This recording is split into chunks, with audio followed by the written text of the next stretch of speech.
Maniakes was 3 meters tall. Holy shit! George the Not-So-Gentle was a self-made man of humble origin, high intelligence, and performed with excellence as stratego. Ferocious warrior in battle, with huge hands, thunderous voice, with a wild face, probably one-eyed.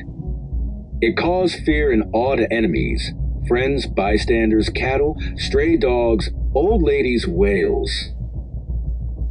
Okay, so I added a bit, but you get the point.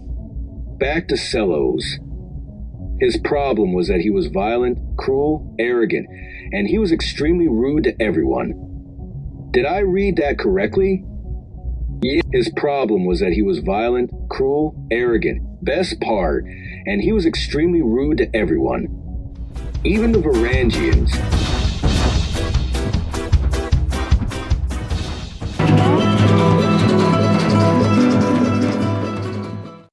During Maniakes' lifetime, the Byzantine Empire was experiencing both internal strife and external threats. The empire faced constant pressure from the Seljuk Turks in the east and the Normans in the west. Internally, the empire was plagued by political instability and power struggles, which often undermined military efforts and led to court intrigue and frequent changes in leadership. Maniakes' military career is marked by both remarkable victories and notable setbacks. In 1031, he led a campaign against the Emirate of Aleppo, which, despite an initial defeat, resulted in the capture of Edessa from the Kurdish vessels of the Seljuk Turks. This victory bolstered his reputation and demonstrated his resilience and tactical brilliance. One of his most celebrated achievements was the reconquest of Sicily from the Arabs in 1038. Leading a diverse army that included Norman mercenaries, Maniakes successfully captured key cities such as Syracuse and Messina.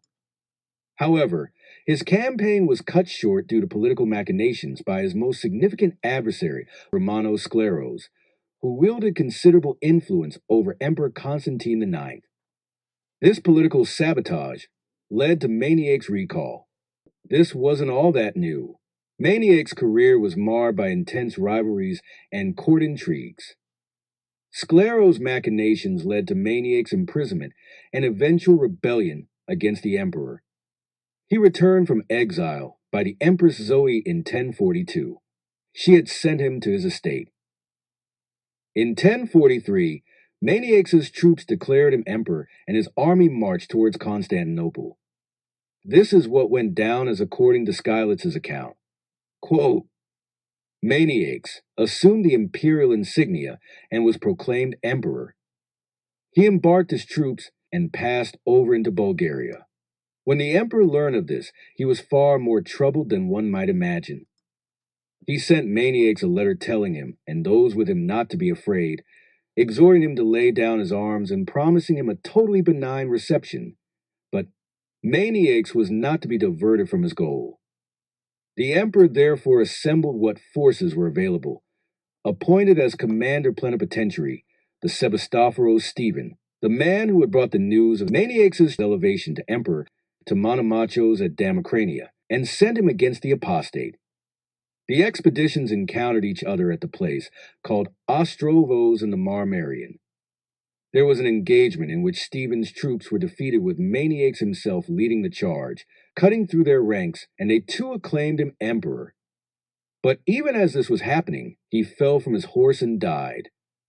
With no visible sign of any wound initially, he was later found to have a mortal wound in the chest. When this became known to the opposing army, they cut off George's head, and all those who had been party to his uprising were taken prisoner. For they threw down their arms and gave themselves up when their chieftain fell. A messenger was sent to the emperor with the news of the victory, and some days later Stephen arrived, bringing the head of Maniakes and the prisoners of war. He processed in triumph down the main artery, the head going first on top of a lance. Then the rebels mounted on asses while he followed after riding a white horse. Such was the end of the Maniakes affair.